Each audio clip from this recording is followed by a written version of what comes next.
చాలామంది నీకు అధికారం వచ్చింది కదా, నిన్ను ఇబ్బంది పెట్టిన వాళ్ళని ఏదైనా చేయడానికి నీకు అవకాశం ఉంది కదా అంటే నేను చెప్పిన, నేను ఎవరిని శత్రువులుగా చూడను.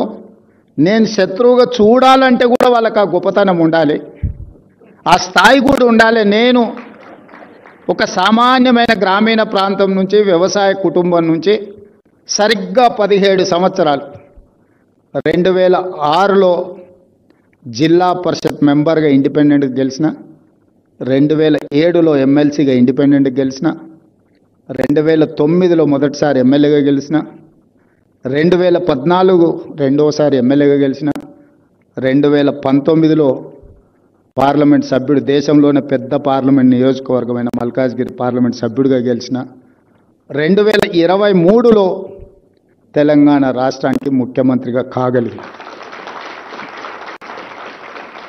గ్రామీణ ప్రాంతం నుంచి, వ్యవసాయ కుటుంబం నుంచి, మధ్యతరగతి ఉమ్మడి కుటుంబంలో పెరిగిన నేను ఇంత గొప్ప అవకాశాన్ని 4 కోట్ల తెలంగాణ ప్రజలు ఇస్తే, ఈ అవకాశాన్ని 4 కోట్ల తెలంగాణ ప్రజల యొక్క సంక్షేమం కోసము, అభివృద్ధి కోసము, ఈ ప్రాంత అభ్యున్నతి కోసం ఉపయోగించకుండా నాకెవరో నచ్చలేదనో, నాకెవరి మీద కోపం వచ్చిందనో నేను ఈ అధికారాన్ని ఒకవేళ వినియోగిస్తే నాకంటే మూర్ఖుడు ఇంకొకడు ఉండడు అని నేను భావిస్తున్నాను.